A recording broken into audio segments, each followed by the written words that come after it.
Chapter 4. When Mordecai learned what had been done, he tore his clothes, put on sackcloth and ashes, and went out into the city, crying with a loud and bitter wail. He stood outside the gate of the palace, for no one was allowed to enter while wearing clothes of mourning.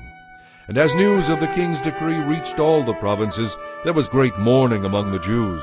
They fasted, wept, and wailed, and many people lay in sackcloth and ashes. When Queen Esther's maids and eunuchs came and told her about Mordecai, she was deeply distressed. She sent clothing to him to replace the sackcloth, but he refused it.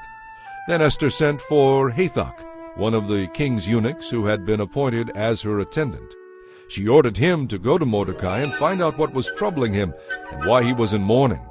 So Hathach went out to Mordecai in the square in front of the palace gate. Mordecai told him the whole story and told him how much money Haman had promised to pay into the royal treasury for the destruction of the Jews. Mordecai gave Hathach a copy of the decree issued in Susa that called for the death of all Jews, and he asked Hathach to show it to Esther. He also asked Hathach to explain it to her and to urge her to go to the king to beg for mercy and plead for her people. So Hathach returned to Esther with Mordecai's message. Then Esther told Hathach to go back and relay this message to Mordecai. The whole world knows that anyone who appears before the king in his inner court without being invited is doomed to die unless the king holds out his gold scepter. And the king has not called for me to come to him in more than a month. So Hathach gave Esther's message to Mordecai. Mordecai sent back this reply to Esther. Don't think for a moment that you will escape there in the palace when all other Jews are killed. If you keep quiet at a time like this, deliverance for the Jews will arise from some other place, but you and your relatives will die.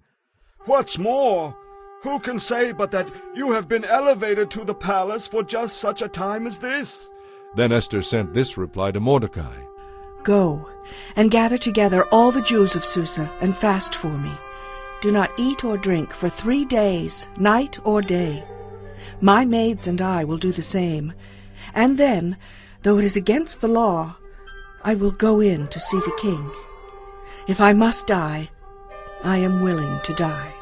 So Mordecai went away and did as Esther told him.